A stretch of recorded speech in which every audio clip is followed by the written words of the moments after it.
ಅರೆ ಕಡಿಮೆ ಹಾಕು ಆದ್ರೆ ಅಸಲಿ ಹಾಕು. MDH ಕಾಶ್ಮೀರಿ ಕೆಂಪು ಮೆಣಸಿನ ಪೌಡರ್. ಇಡಿ ಅಧಿಕಾರಿಗಳಿಂದ ಶಾಸಕ ವೀರೇಂದ್ರ ಪಪ್ಪಿ ಬಂಧನ ಪ್ರಕರಣಕ್ಕೆ ಸಂಬಂಧಪಟ್ಟಂತೆ ಜನಪ್ರತಿನಿಧಿಗಳ ಕೋರ್ಟ್ಗೆ ವೀರೇಂದ್ರ ಪಪ್ಪಿ ಹಾಜರುಪಡಿಸಲಿದೆ ಇಡಿ. ವೀರೇಂದ್ರ ಪಪ್ಪಿ ಪರ ಹಿರಿಯ ವಕೀಲ ಕಿರಣ್ ಜವಳಿ ವಾದವನ್ನ ಮಂಡಿಸಲಿದ್ದಾರೆ. ಸಿಕ್ಕಿಂನಲ್ಲಿ ವೀರೇಂದ್ರ ಪಪ್ಪಿ ಅವರನ್ನ ಬಂಧಿಸಲಾಗಿತ್ತು, ಅರೆಸ್ಟ್ ಮಾಡಲಾಗಿತ್ತು. ಗ್ಯಾಂಗ್ಟಾಕ್ನ ರಮಣಾ ಹೋಟೆಲ್ನಲ್ಲಿ ವೀರೇಂದ್ರ ಪಪ್ಪಿಯನ್ನ ಬಂಧಿಸಲಾಯಿತು. ಆದ್ರೆ ಯಾವ ಕೇಸ್ನ ಆಧರಿಸಿ ಇಡಿ ತನಿಖೆಗೆ ಆರಂಭಿಸಿದೆ ಅಂತ ತಿಳಿಸಿಲ್ಲ. ಸುಪ್ರೀಂ ಕೋರ್ಟ್ನ ಮಾರ್ಗಸೂಚಿಗಳನ್ನ ಇಡಿ ಅನುಸರಿಸ್ತಾ ಇಲ್ಲ ಅಂತ ಹೇಳಿ ಈಗ ವೀರೇಂದ್ರ ಪಪ್ಪಿ ಪರ ವಕೀಲರು ವಾದವನ್ನು ಮಂಡಿಸ್ತಾ ಇದ್ದಾರೆ. 2016ರಲ್ಲಿ ಚಳ್ಳಕೆರೆ ಠಾಣೆಯಲ್ಲಿ ಸೆಕ್ಷನ್ 420ರ ಅಡಿಯಲ್ಲಿ ಕೇಸ್ ದಾಖಲಾಗಿತ್ತು ಅನ್ನೋದು ಉಲ್ಲೇಖವಾಗಿದೆ. ಸಿಬಿಐನಲ್ಲಿ ದಾಖಲಾಗಿದ್ದಂತಹ ಕೇಸನ್ನ ಇಲ್ಲಿ ಉಲ್ಲೇಖ ಮಾಡಿದ್ದಾರೆ. ಸಿಬಿಐ ಕೇಸ್ ಏನಾಗಿದೆ ಅಂತ ಜನಪ್ರತಿನಿಧಿಗಳ ಕೋರ್ಟ್ನ ಜಡ್ಜ್ ಕೂಡ ಕೇಳಿದ್ದಾರೆ. ಸಿಬಿಐ ಕೇಸ್ ಕ್ಲೋಸ್ ಆಗಿದೆ ಅಂತ ಹಿರಿಯ ವಕೀಲ ಕಿರಣ್ ಜವಳಿ ಅವರು ಕೋರ್ಟ್ಗೆ ಉತ್ತರವನ್ನ ಕೂಡ ನೀಡಿದ್ದಾರೆ. ಹೀಗಾಗಿ ಗ್ರೌಂಡ್ಸ್ ಆಫ್ ಅರೆಸ್ಟ್ ಅನ್ನ ತಪ್ಪಾಗಿ ನೀಡಿದ್ದಾರೆ ಅಂತ ಹೇಳಿ ಇಲ್ಲಿ ವಕೀಲರು ಹೇಳ್ತಾ ಇದ್ದಾರೆ, ವಾದವನ್ನ ಮಂಡಿಸ್ತಾ ಇದ್ದಾರೆ. ಇಡಿ ಅಧಿಕಾರಿಗಳ ಗ್ರೌಂಡ್ಸ್ ಆಫ್ ಅರೆಸ್ಟ್ ನಲ್ಲಿ ಏನೂ ಇಲ್ಲ. ನೋಡಿ, ಇಡಿ ಅಧಿಕಾರಿಗಳಿಂದ ಶಾಸಕ ವೀರೇಂದ್ರ ಬಂಧನ ಕೇಸ್ಗೆ ಸಂಬಂಧಪಟ್ಟಂತೆ ಜನಪ್ರತಿನಿಧಿಗಳ ವಿಶೇಷ ಕೋರ್ಟ್ಗೆ ಪಪ್ಪಿ ಹಾಜರಾಗಿದ್ದಾರೆ. ನೀರು ಮೊಸರು ನೀಡುವಂತೆ ವೀರೇಂದ್ರ ಪಪ್ಪಿ ಮನವಿಯನ್ನ ಮಾಡಿದ್ರು. ಕಚೇರಿಯಲ್ಲಿ ಕೂಡಾಕಿ ವಿಚಾರಣೆಯನ್ನ ಮಾಡಿದ್ದಾರೆ. ಜನಪ್ರತಿನಿಧಿಗೆ ಇಡಿ ಅಧಿಕಾರಿಗಳು ಹಿಂಸೆ ನೀಡ್ತಾ ಇದ್ದಾರೆ ಅಂತ ವೀರೇಂದ್ರ ಪಪ್ಪಿ ಅವರ ಪರ ವಕೀಲರು ಹೇಳ್ತಾ ಇರೋದು. ಬಾಗಿಲು ಆಟೋಮ್ಯಾಟಿಕ್ ಲಾಕ್ ಆಗಿದೆ ಅಷ್ಟೇ ಅಂತ ಅಧಿಕಾರಿಗಳು ಉತ್ತರ ಕೊಟ್ಟಿದ್ದಾರೆ. ಯಾರನ್ನೂ ಕೂಡ ಹಾಕಿಲ್ಲ ಅಂತ ಹೇಳಿ ಒಂದ್ ಕಡೆ ಅಧಿಕಾರಿಗಳು ಹೇಳ್ತಾ ಇದ್ದಾರೆ. ನೋಡಿ, ಏನು ಇಡಿ ದಾಳಿ ಆಯ್ತು, ಅವರ ಮನೆಯಲ್ಲಿ ಸಾಕಷ್ಟು ಪ್ರಮಾಣದಲ್ಲಿ ನಗದು, ಚಿನ್ನಾಭರಣ, ಕೆಲ ದಾಖಲೆಗಳನ್ನ ಇಡಿ ಅಧಿಕಾರಿಗಳು ವಶಕ್ಕೆ ಪಡಿಸಿಕೊಂಡ್ರು. ನಂತರ ವೀರೇಂದ್ರ ಪಪ್ಪಿ ಅವರ ಬಂಧನವಾಯಿತು. ಅವರ ವಿಚಾರಣೆ ಸಂದರ್ಭದಲ್ಲಿ ಈ ರೀತಿ ಕೂಡ ಹಾಕಿದ್ರು ಅಂತ ಹೇಳಿ ಅವರು ಆರೋಪವನ್ನ ಮಾಡಿದ್ರು. ಅದಕ್ಕೆ ಅಧಿಕಾರಿಗಳು ಕೂಡ ಈಗ ಅದು ಆಟೋಮೆಟಿಕ್ ಲಾಕ್ ಆಗಿತ್ತು ಅನ್ನುವಂತ ಉತ್ತರವನ್ನ ಕೊಟ್ಟಿದ್ದಾರೆ.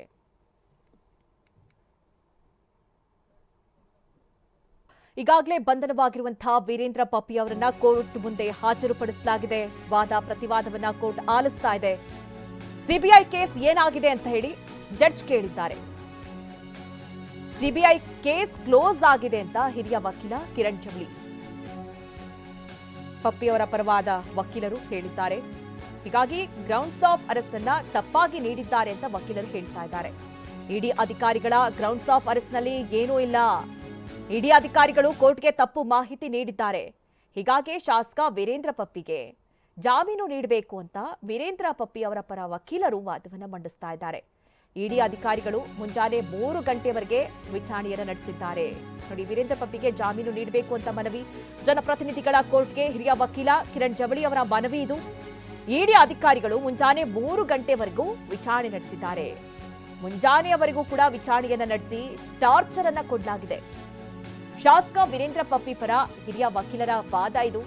ವಿಚಾರಣೆ ಸಂದರ್ಭದಲ್ಲಿ ಅವರಿಗೆ ಟಾರ್ಚರ್ ಮಾಡಿದ್ದಾರೆ ಅಂತ ಹೇಳಿ ಆರೋಪ ಮಾಡ್ತಾ ಇದ್ದಾರೆ.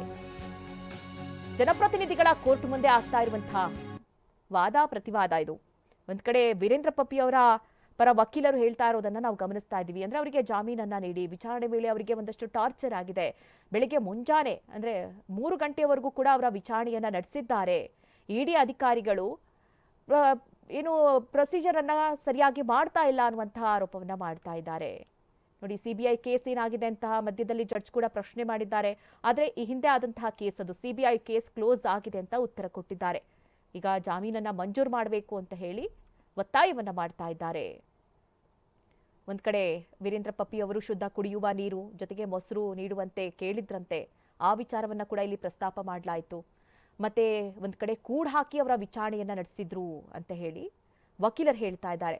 ಆದ್ರೆ ಅಧಿಕಾರಿಗಳು ಇಲ್ಲ, ಅದು ಆಟೋಮೆಟಿಕ್ ಆಗಿ ಲಾಕ್ ಆಗಿತ್ತು ಅಂತ ಹೇಳಿ ಕೂಡ ಉತ್ತರವನ್ನ ಕೊಟ್ಟಿದ್ದಾರೆ. ಹೀಗಾಗಿ ಒಂದ್ ಕಡೆ ಜಾಮೀನನ್ನ ನೀಡಬೇಕು ಅಂತ ಹೇಳಿ ವೀರೇಂದ್ರ ಪಪ್ಪಿ ಅವರ ಪರ ವಕೀಲರು ವಾದವನ್ನ ಮಂಡಿಸ್ತಾ ಇದ್ದಾರೆ.